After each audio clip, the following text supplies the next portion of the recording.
जिस दिन हमारा देश पाखंडी लोगों के हाथों में लग गया ना, याद रखना सबसे पहला निशाना बनेंगे दलित और दूसरा निशाना बनेंगी महिला।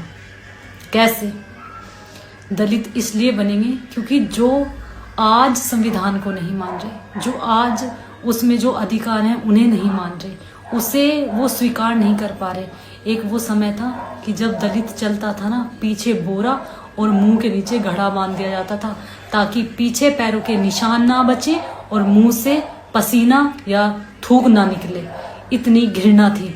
और महिला निशाना इसलिए बनेगी, वो समय था जब महिलाओं को जिंदा जला दिया जाता था, महिला सती कर दी जाती थी, महिला दासी बनाई जाती थी, महिलाओं का बाल विवाह कर दिया जाता था, और तो और शरीर के अंगों पर टैक्स लेते थे। ये लोग खुद देखते थे कि कितने बड़े हैं कितने नहीं, और स्तन टैक्स वसूल करते थे महिलाओं से। तो भगवान का शुक्र मनाओ कि तुम आज़ाद देश में रह रही हो। इस देश को एक ऐसी किताब से चलाया जा रहा है जिसमें महिलाओं को बराबर के अधिकार दिए हुए हैं। और मैं उन महिलाओं को कहती हूँ जो मेरा विरोध करती हैं। मैंने आज तक कोई पुरुष अपना विरोध करता नहीं देखा, कोई नहीं, मेरे किसी भाई ने मेरा विरोध नहीं करा कभी। लेकिन महिला विरोध करती हैं कि तुम ये ऐसा क्यों बोलती हो, तुम्हें ऐसा क्यों लगता है। तुम पढ़ना, सच्चाई को छुपाया नहीं जा सकता, और सच्चाई ज्यादा दिन छुपाई जाती भी नहीं है। महिलाओं के साथ क्या कुछ नहीं हुआ है, किसने बचाए हम। तुम्हारा भाई सिर्फ तुम्हारी खुद की रक्षा कर सकता है, तुम्हारी पड़ोसन की रक्षा भी नहीं करेगा, वो किसी और की बहन की रक्षा नहीं करेगा।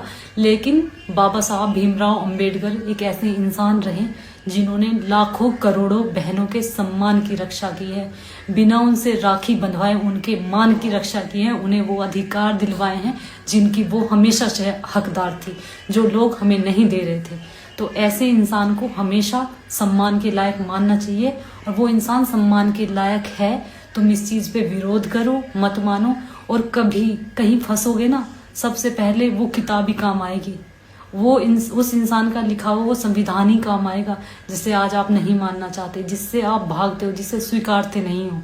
कभी भी जाति से कोई महान नहीं बनता, कोई छोटा और बड़ा नहीं होता। यदि जाति इतनी ही महान होती तो पंडित लोग रावण को पूजते, ठीक है, ठाकुर लोग जयचंद को पूजते, मुस्लिम ये मोहम्मद गोरी को पूजने लग जाते। ऐसा नहीं है, जातियां सब महान हैं, सब श्रेष्ठ हैं, लेकिन नीच हर जाति में पाए जाते हैं। जाति कोई नीच नहीं होती। और इंसान की सोच है, हम इस देश में रहते हैं जहां हम भगवान श्री राम को भी पूजते हैं, APJ अब्दुल कलाम की भी इज्जत करते हैं, खान सर जैसे बड़े टीचर की भी इज्जत करते हैं, बाबा साहब भीमराव अंबेडकर की भी को मानते हैं। मैं दिल से मानती हूँ। तो जातियों से ऊपर उभरो, सोच बदलो अपनी। जो इंसान सही है वो किसी भी जाति किसी भी धर्म का हो सकता है, जो सही है वो सही है।